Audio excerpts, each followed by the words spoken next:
너 총회 주제 예배자로 살게 하소서. 우리 교회 주제도 예배자로 살게 하소서입니다. 그래서 지난주에도 예배자로 살게 하소서 설교했습니다만 오늘은 구약을 통해서 예배에 대해서 말씀을 나누고자 합니다. 그래서 내 아들을 바치라, 내 아들을 바치라라는 제목으로 은혜를 나누고자 합니다.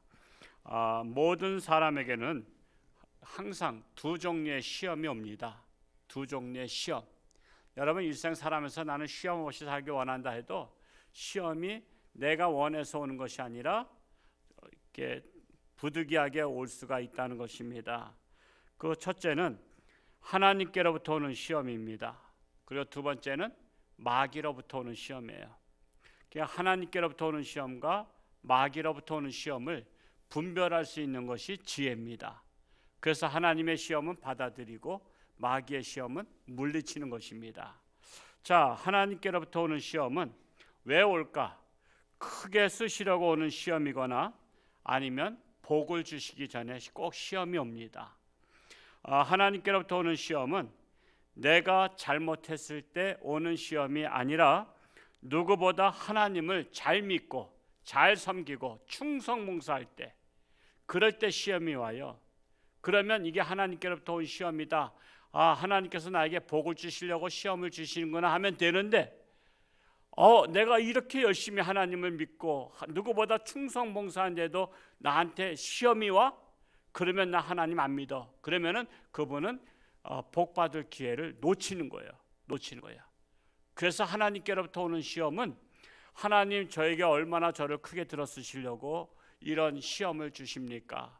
하나님 저에게 얼마나 복을 주시려고 이런 시험을 주십니까? 하면서 그것을 감당할 만한 시험 되게 해달라고, 이걸 이길 수 있도록 여러분 깨어서 기도해야 된다는 거예요. 구약의 대표적인 인물을 꼽으라고 하면 첫째는 요셉 같은 경우가 시험의 대표적인 인물이에요. 하나님의 시험. 요셉은 잘못이 없음에도 불구하고 노예로 팔려갔죠. 그의 형제들에 의해서 노예로 팔려갔어. 사실은 죽이려고 했어. 근데 죽이지 않고 우물에서 건져가지고 미디안 상인한테 노예로 팔았습니다. 은 30냥에 팔았어요. 그래서 보디발 장군의 그 노예가 됐는데, 고대 사회의 노예라고 하면 거기에서 노예에서 풀려날 가능성이 1도 없습니다. 그리고 도망가다가 잡히면 죽여버립니다. 그리고 노예는 결혼해도 노예끼리 결혼하고 그 재산은 그 주인에게 귀속되고 자식을 낳아도 그걸 재산으로 봅니다. 그래서 그 노예는 희망이 없는 거예요. 자, 요셉은 청소년 때부터 하나님을 잘 믿었어. 누구보다 다른 형제보다 하나님 잘 믿었어.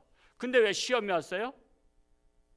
그가 시험이 와서 그 노예로 갔지만 그는 시험 들지 않았습니다. 이건 하나님의 시험이다.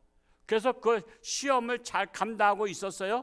잘 감당하고 있으면 복이 와야 되는데 2차 시험이 또 왔어.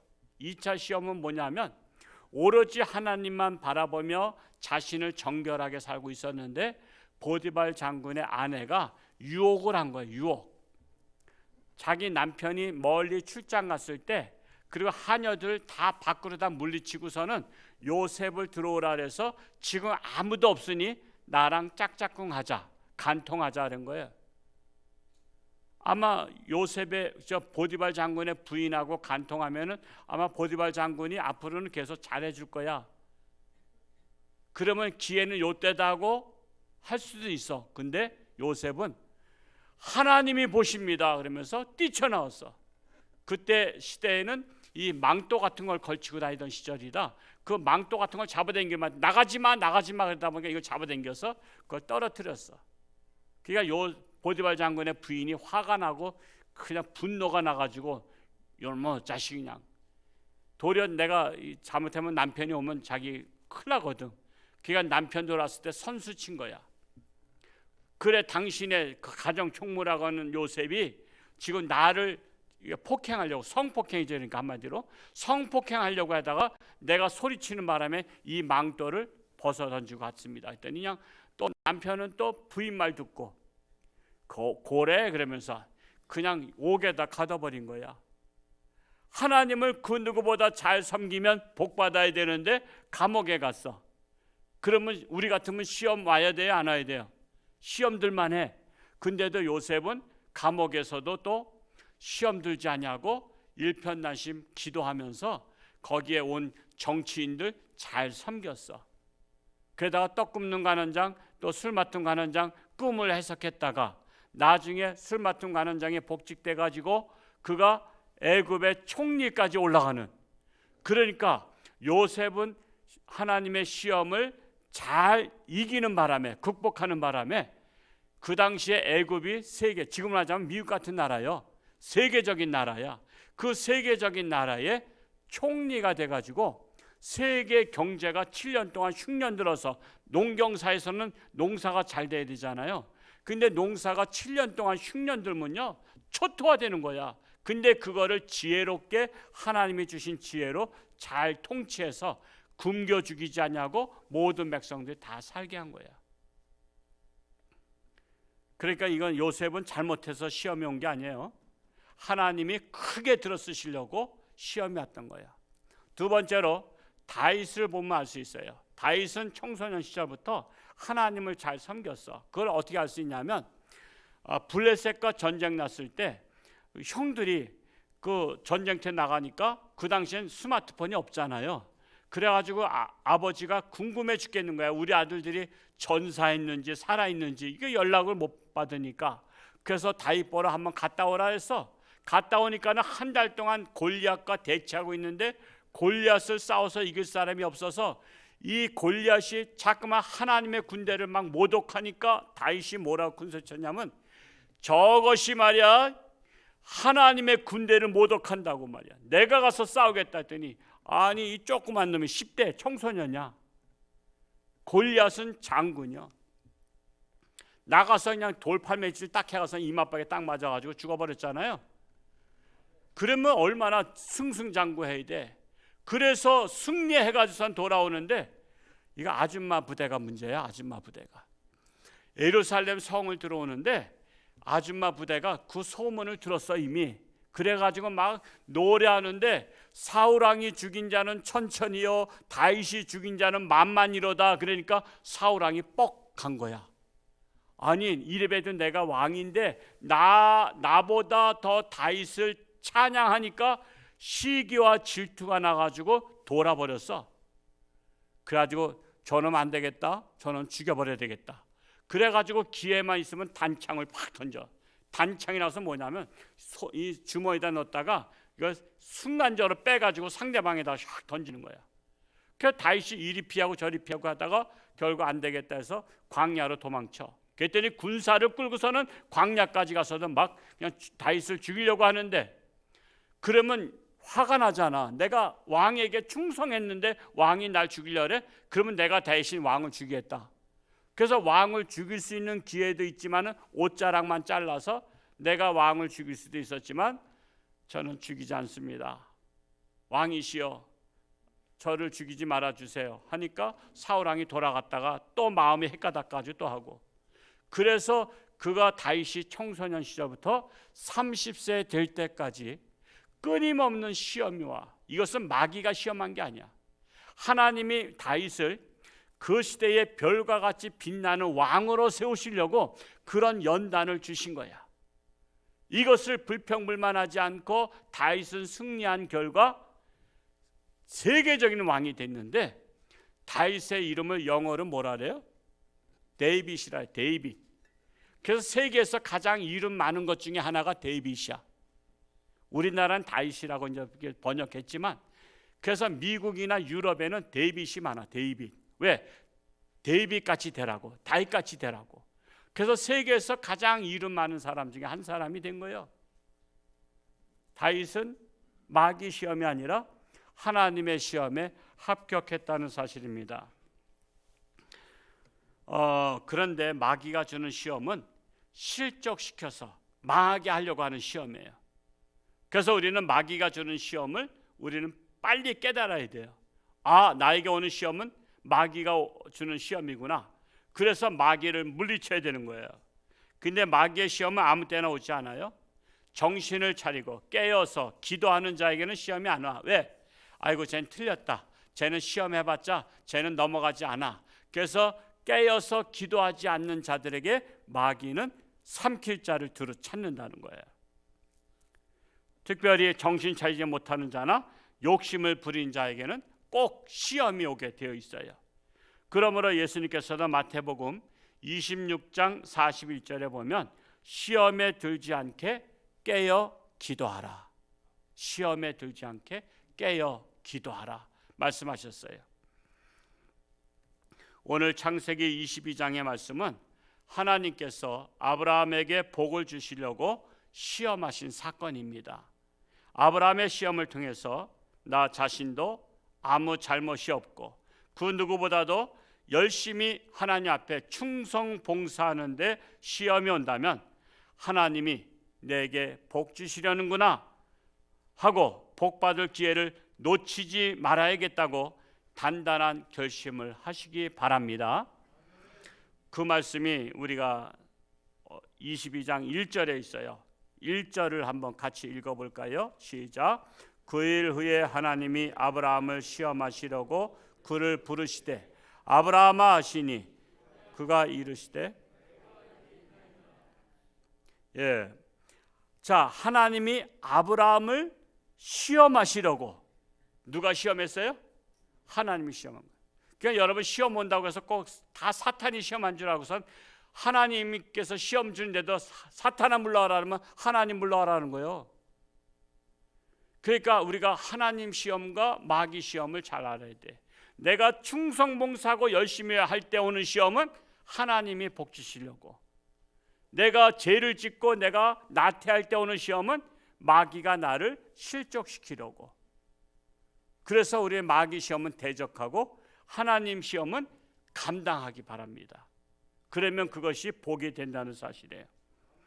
자, 하나님께서 시험하시는 스타일을 보면 첫 번째로 가장 크게 쓰임받을 자에게는 감당하기 어려울 정도의 시험을 주신다는 거야. 우리 한번 22장 2절 또 내려가서 읽어볼까요? 시작. 여호와께서 이르시되 내 아들 내 사랑하는 독자 이삭을 데리고 모리아 땅으로 가서 내가 내게 일러준 한 산 거기서 그를 번제로 드리라 그랬습니다. 자, 아브라함은 100세에 얻은 아들이 독자 이삭입니다. 여러분 100세의 아들 하나 얻었다. 이거 얼마나 귀합니까? 얼마나. 여러분 우리는 보통 뭐 결혼하면 웬만하면 아들하고 딸 낳잖아요. 그리고 2명 3명 낳으면 괜찮잖아요. 근데 아브라함은 이제 하나 난 거예요. 물론 서자 통해서 하나 나긴 했었지만, 자 100세에 얻은 아들이에요. 그러니 얼마나 애지중지했겠어요?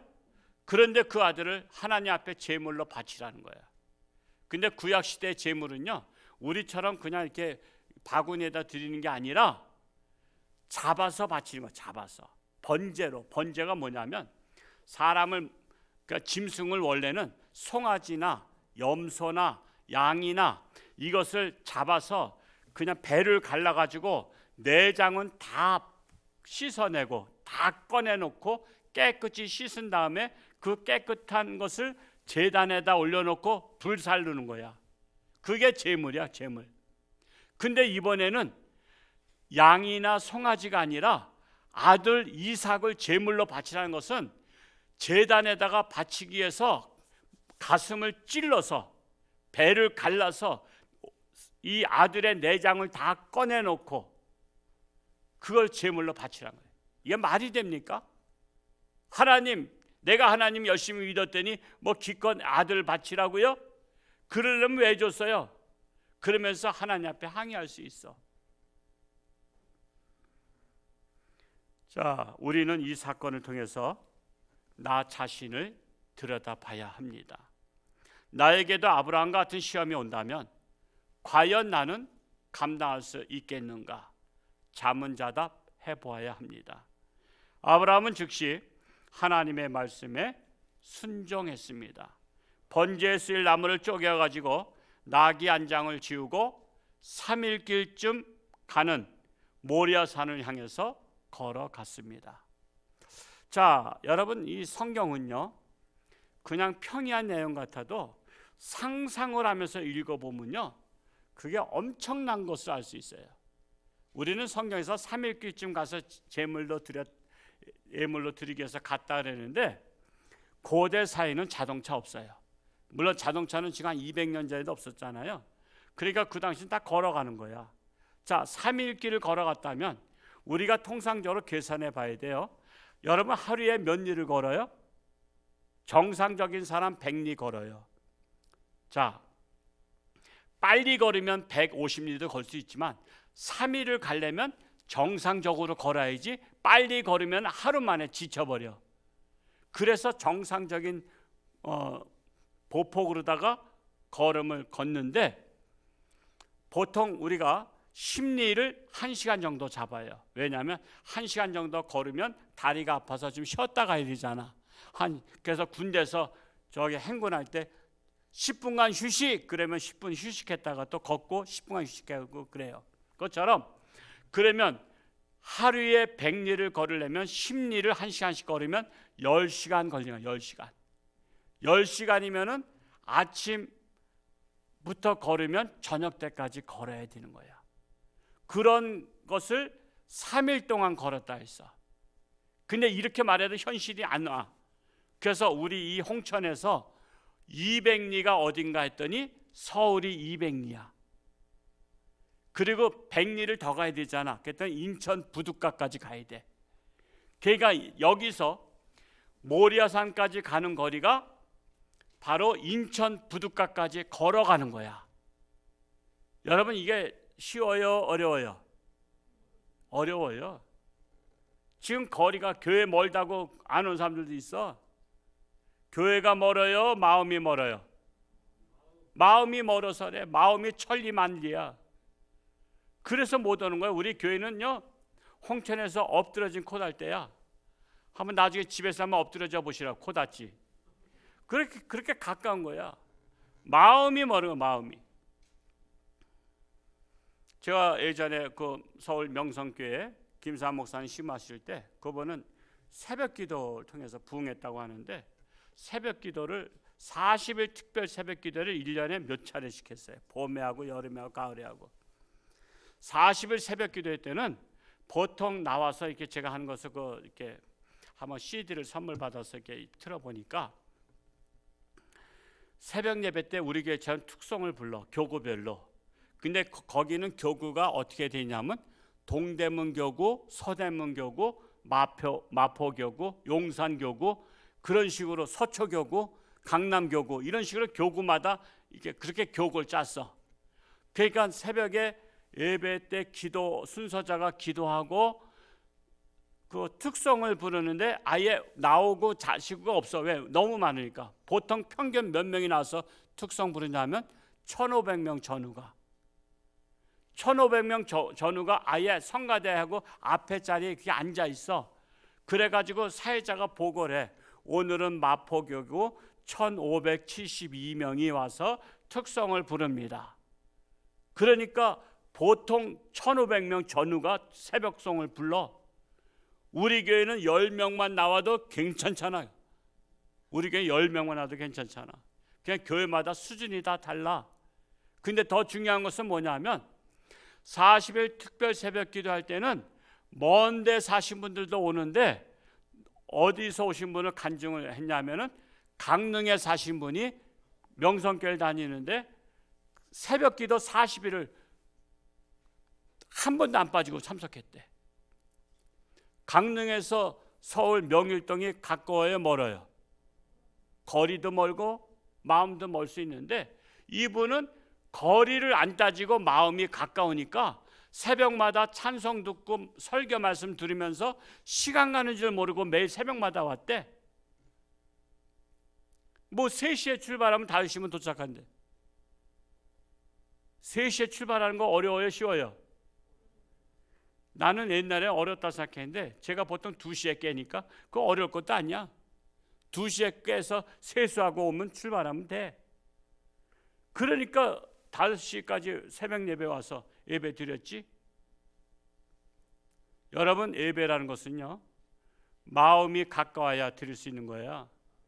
지금 아브라함이 모리아산까지 3일 길이지만 마음이 가까운 거야. 하나님 앞에 제사를 드리고자 하는 순종하는 마음, 하나님을 뜨겁게 사랑하는 마음, 그 마음 때문에 3일 길을 그가 걸어서라도 갔다라는 것입니다. 하나님은 아브라함에게 제사를 드릴 장소를 모리아 산으로 지정해 주십니다. 하나님께서 지정해 주신 곳에 가서 제사를 드리라는 것입니다. 우리 같으면요, 협상할 수도 있어요. 하나님, 그거 너무 멉니다. 제가 100리길 정도 왔으니까 여기 제사 드리기 딱 좋은데요, 여기서 제사 드리겠습니다. 그럴 수도 있어. 근데 하나님은 내가 드리라 한 곳에 가서 드리는 것이 순종의 제사예요. 지금 그것도 시험하신 거야. 이렇게 3일길쯤 먼 데인데도 너 가서 드릴 수 있느냐? 그 시험을 합격하고 3일길을 갔던 거예요.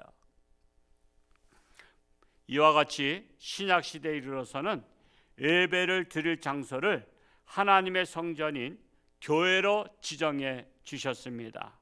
교회는 하나님의 집입니다. 하나님의 집에 가서 예배를 드리라는 것입니다. 예배의 제물은 누굴까요? 예배의 제물은 하나님의 아들 독생자 예수 그리스도가 신약에서는 예배의 제물이 되셨습니다. 나 대신 바쳐진 제물이 바로 하나님의 아들 예수님이셔요. 나의 죄를 대신해서 제물 대신 예수님의 은혜를 아는 자마다 하나님의 제단인 교회에 나와서 신령과 진정으로 예배를 드리게 된다는 것입니다. 그러므로 우리는 예배 때마다 나 같은 죄인을 구원해 주신 예수님을 생각하며 예배를 드려야 한다라는 것입니다. 감사한 마음만 있어도 되겠어요? 죄송한 마음도 있어야 돼요. 왜 죄송한 마음 가질까? 나 같은 죄인을 대신 예수님이 제물이 돼서 대신 죽으셨잖아. 내가 죽어야 될 거를 예수님이 죽으셨어. 그러니까 미안하잖아. 왜? 죄는 내가 짓고 그 죄의 대가는 예수님이 치렀거든. 그러니까 우리는 하나님 앞에 나올 때마다 죄송한 마음도 있어야 돼. 아우, 예수님, 죄는 제가 졌는데 예수님이 십자가 지셨군요. 그래서 십자가를 볼 때마다 저 십자가는 내가 져야 되는 것인데 예수님이 지셨군요. 아우, 죄송해 죽겠습니다. 그래서 죄송한 마음, 미안한 마음, 그러면서 한편으로는 또 감사한 마음, 나 같은 죄인을 구원해 주신 주의 크신 은혜 놀라와 하면서 감사한 마음으로, 이것이 만감이 교차되어야 돼. 그래서 여러분 예배 나올 때마다 하나님 앞에 십자가를 볼 때마다 미안한 마음, 죄송한 마음, 그런데 또한 감사한 마음으로 예배를 드려야 신령과 진정으로 예배를 드리는 것입니다. 아브라함이 하나님을 전적으로 믿지 않았다면 순종하지 못했을 것입니다. 아마도 하나님과 협상했을 거예요. 아들 대신 재산을 바치겠습니다 제안했을 거예요. 아브라함은 부자거든요. 양도 많아, 송아지도 많아, 소도 많아. 제 아들 대신, 내가 100세 낳은 아들인데 어떻게 제물을 바칩니까? 대신 내가 송아지 몽땅 바치겠습니다, 이렇게 말할 수도 있어요. 그러나 아브라함이 가장 소중히 여기는 재산이 하나 있어. 그게 뭔지 아세요? 아들의 아들. 아들은요, 송아지 1000마리보다 더 귀해. 여러분은 그래요, 안 그래요? 여러분은 아들보다 재산이 더 귀해요? 아브라함의 가장 큰 재산은 아들이야. 네 가장 큰 재산을 드리라고 한 거야. 송아지 시덥지 않게 드리지 마. 염소 시덥지 않게 드리지 마. 너 네 아들 한번 바쳐봐 하고 하나님께서 가장 큰 재산, 가장 소중히 여기는 아들을 그래서 바치라고 한 거예요.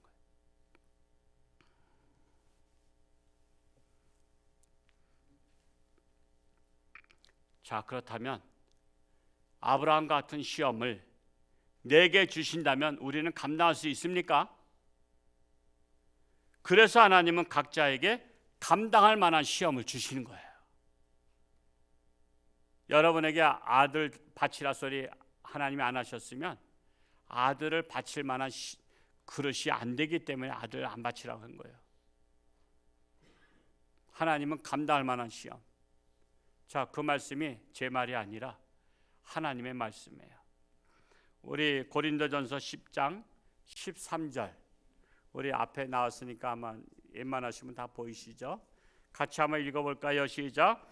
사람이 감당할 시험 밖에는 너희가 당한 것이 없나니 오직 하나님은 미쁘사 너희가 감당하지 못할 시험 당함을 허락하지 아니하시고 시험 당할 즈음에 또한 피할 길을 내사 너희로 능히 감당하게 하시느니라. 감당할 시험 밖에는 너희가 당한 것이 없다니. 우리 각자 그릇이 달라요. 왜 저 사람은 믿음이 좋은데 저 사람은 열심히 하는데 저 시험이 오는가?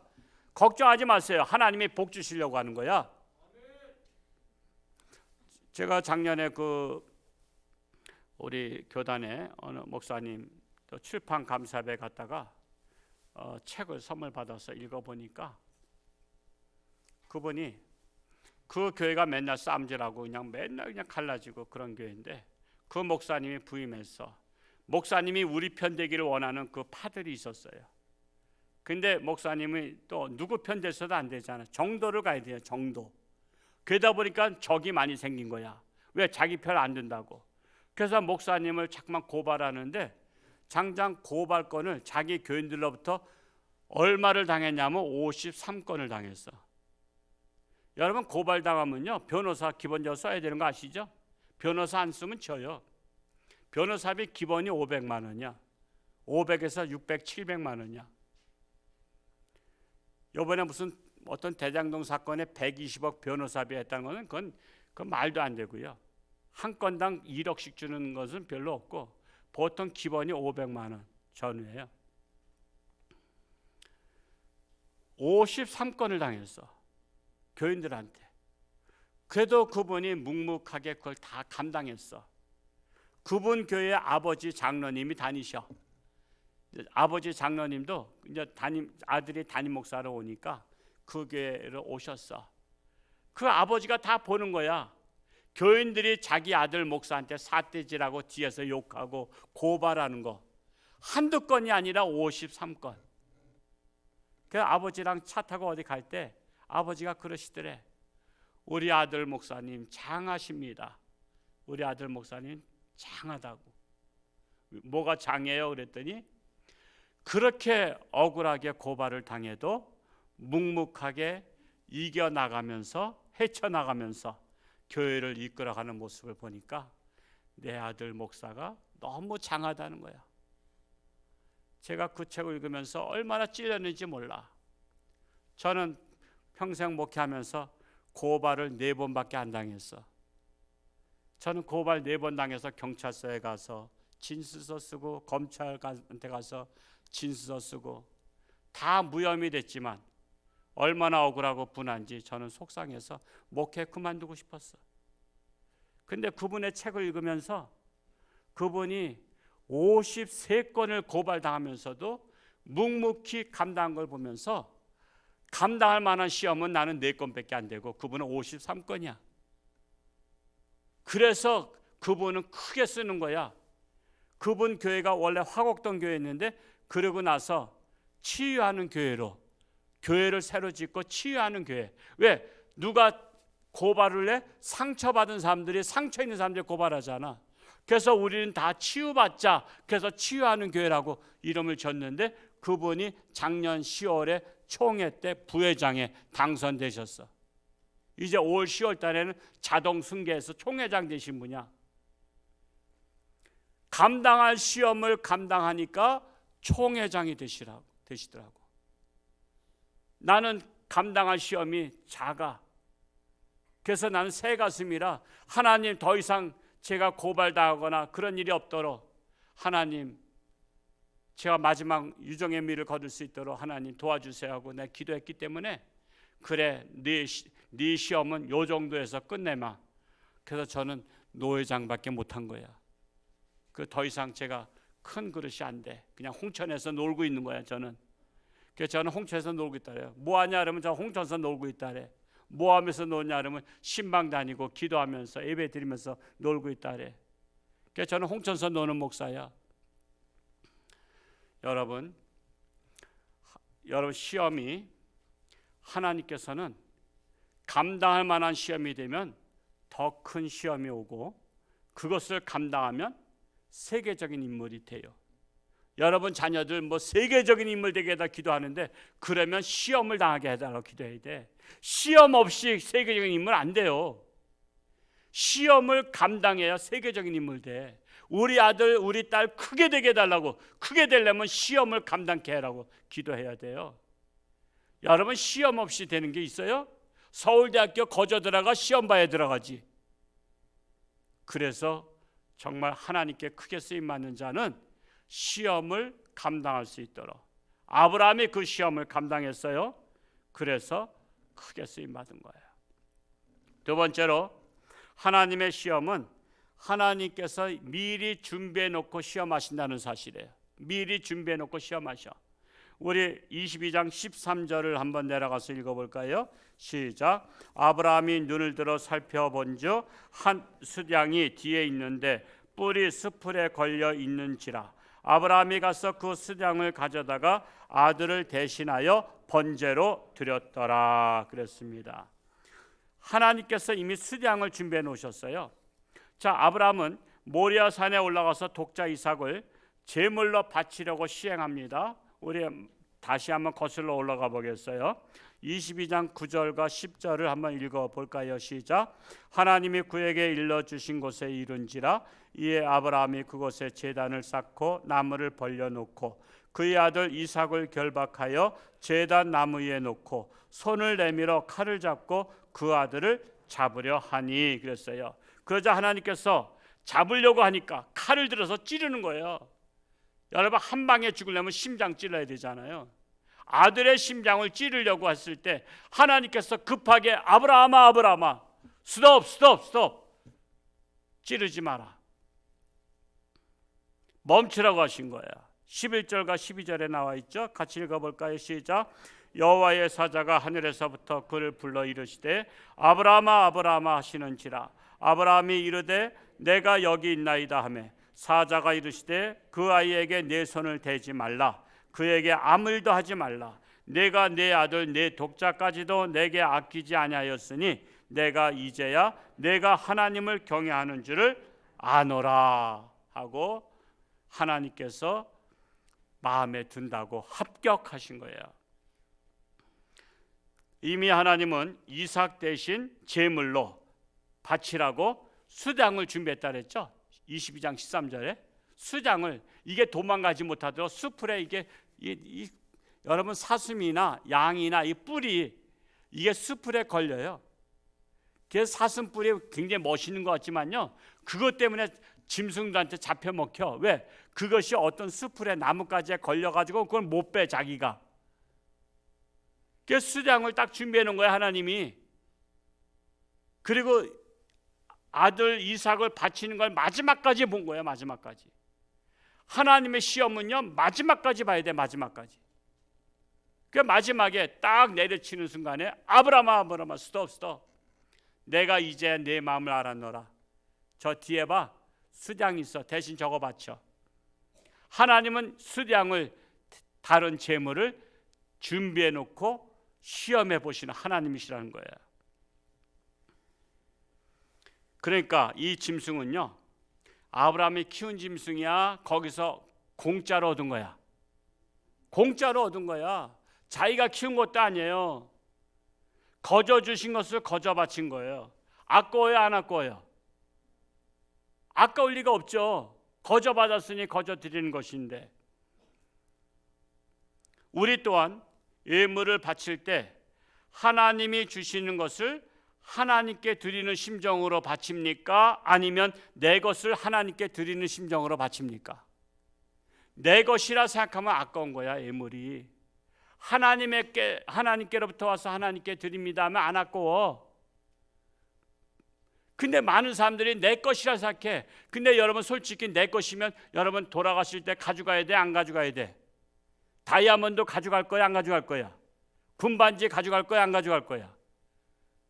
5만 원권 여러분 수표 가져갈 거야, 안 가져갈 거야? 내 것이면 가져가. 근데 내 것은 하나도 없어. 공수래 공수고 빈손으로 왔다 빈손으로 가잖아. 다 하나님이 만드신 세팅되어 있는 이 세상에서 하나님의 것을 빌려 쓰다가 가는 거예요. 그러면 결과적으로 하나님의 것을 하나님 앞에 드리는데 뭐가 아까우냐 말이야.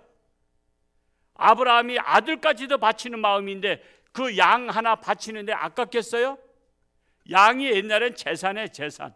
제가 어렸을 때 초등학교 다닐 때 국민학교죠. 그때는 이상하게 학교에서 요상한 질문을 해서 종이에다 써오라래. 집 재산을 써오래. 그때 재봉틀도 썼어. 옛날엔 재봉틀도 재산이야. 자전거도 썼어. 우리 자전거 있었거든. 그 자전거, 재봉틀, 또 소 한 마리, 돼지 한 마리, 그걸 다 재산 목록을 왜 써오라는지 몰라. 그거 써가신 분 한번 손 들어볼까요? 그러니까 다 같은 세대에 있었잖아. 지금 젊은이들이 이해 못하는 거야 이거를. 왜 그거 남의 재산을 왜 써오라냐 말이야. 그때는 왜 써오라는지 몰라. 여러분, 양이면 재산이에요, 재산. 재산입니다.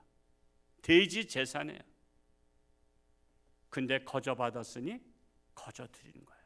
아까움 없이 드리는 거예요. 우리가 예물을 드린 자세가 바로 그래야 되는 거예요. 내 것은 모두가 다 하나님께로부터 왔습니다. 하나님께 드립니다. 전혀 아까움 없이 드리는 거예요. 그래서 하나님께서는 너한테 준 것 중에서 더도 말고 10분의 1만 바치라고 한 거예요. 그래서 9은 너 가져, 9은 네가 마음껏 써. 근데 10분의 1은 바쳐. 근데 이 시험에도 우리가 합격 못하는 분이 얼마나 많은지 몰라요. 10분의 1씩이나 바쳐. 못 바쳐. 그러니까 그릇이 크지 못한 거야. 그러니까 감당할 만한 시험이 그것도 못 드리니까 너는 이 모양 이 꼴로 살라 그런 거야. 그래서 지지부진하게 사는 인생이 너무 많아. 하나님을 믿으면 뭔가 달라야 되는데 지지부진하게 살아. 왜? 그 정도 시험도 못 감당하니까.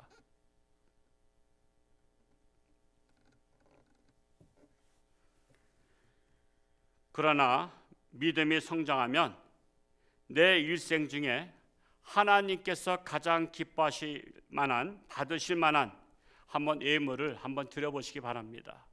그러면 하나님 앞에 합격할 거예요. 합격. 아브라함은 거기서 합격한 거야. 다른 게 아니야. 모리아 산에서 아들을 제물로 바치는 액션을 취했을 때 합격한 거예요. 합격. 우리의 신앙생활 지지부진하다가도 하나님께서 나에게 요청하는 것이 있어요. 그럴 때 합격해야 우리는 승리하는 거예요. 그럴 때 합격해야. 합격한 결과 어떻게 되는지 아세요? 오늘 읽지 않았었지만 사실은 22장 다 읽어야 되는데 그냥 잘라서 읽은 거예요. 16절에서 18절 말씀. 우리 16절에서 18절까지 한번 같이 한번 읽어보겠습니다. 시작. 이르시되 여호와께서 이르시기를 내가 나를 가리켜 맹세하노니 내가 이같이 행하여 내 아들 내 독자도 아끼지 아니하였은즉 내가 내게 큰 복을 주고 내 씨가 크게 번성하여 하늘의 별과 같고 바닷가의 모래와 같게 하리니 내 씨가 그 대적의 성문을 차지하리라. 또 내 씨로 말미암아 천하 만민이 복을 받으리니 이는 내가 나의 말을 준행하였음이니라 하셨다 하니라 말씀하고 있어요. 합격한 결과 큰 복을 받는데 17절에는 자손이 번창하게 된다는 거예요.